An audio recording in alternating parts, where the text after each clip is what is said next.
बिस्मिल्लाहिर्रहमानिर्रहीम। जब भी कभी हवाई सफ़र किया तो एक चीज़ हमेशा दिमाग को बोझिल करती रही कि किस तरह इंसान इस काबिल हो गया कि वो हवा में उड़ने लगा और इतने बड़े प्लेन को इतने वज़न के साथ बगैर किसी मुश्किल के हवा में उड़ा रहा है। तो जब मैंने इस पर थोड़ा रिसर्च किया तो कॉकपिट का मंजर सामने आया कि जिसमें हज़ारों किस्म के बेशुमार इक्विपमेंट्स लगे हुए थे कि जिनकी मदद से पायलट जहाज़ को हवा में मेंटेन रखता है।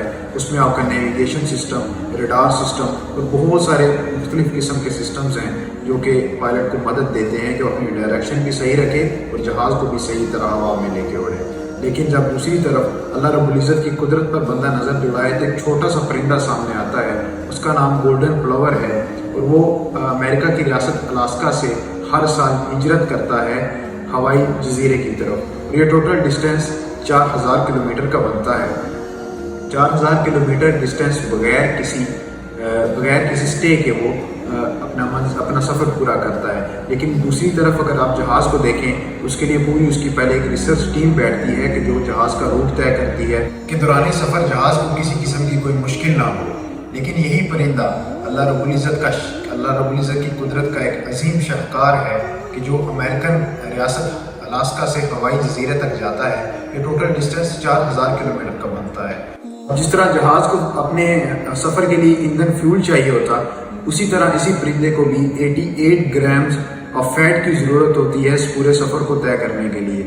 लेकिन इसके पास सिर्फ 77 ग्राम्स फैट होती है जो कि इसके सफ़र के ईंधन को ज़रूरत को पूरा नहीं करती।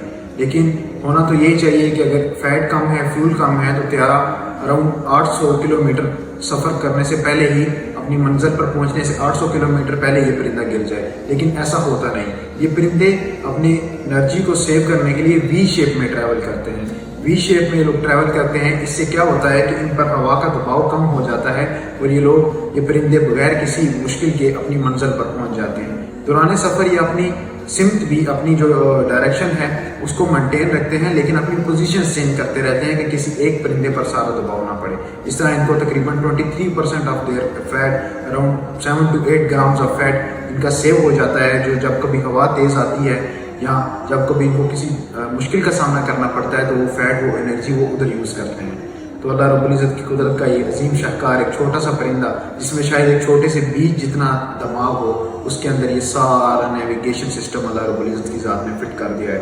अपने दुश्मन से बचना, रेडार, अपनी डायरेक्शन को सीधे रखना, मंजिल पर पहुंचना, ये सारे मामलात ये बगैर किसी नेविगेशन सिस्टम के या बगैर किसी इतने बड़े कॉकपिट के तय करते हैं। तो अल्लाह रब्बुल इज़्ज़त की ज़ात सूरह मुल्क में फरमाते हैं कि क्या तुम इन परिंदों को जो हवा में उड़ते हैं, परों को खोले हुए, परों को समेटे हुए, इन पर गौर नहीं करते?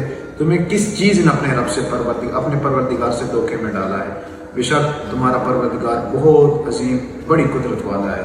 बेशक मेरे भाई दोस्तों बुजुर्गों, अल्लाह रब्बुल इज़्ज़त की ज़ात बड़ी कुदरत वाली है। हमें ज़रूरत है तो फ़कत इस चीज़ की कि हम अल्लाह रब्बुल इज़्ज़त की ज़ात पर पूरा भरोसा, पूरा तवक्कुल करें। अल्लाह रब्बुल इज़्ज़त की ज़ात मेरी और आपकी हामी नासिर हो। अस्सलाम वालेकुम।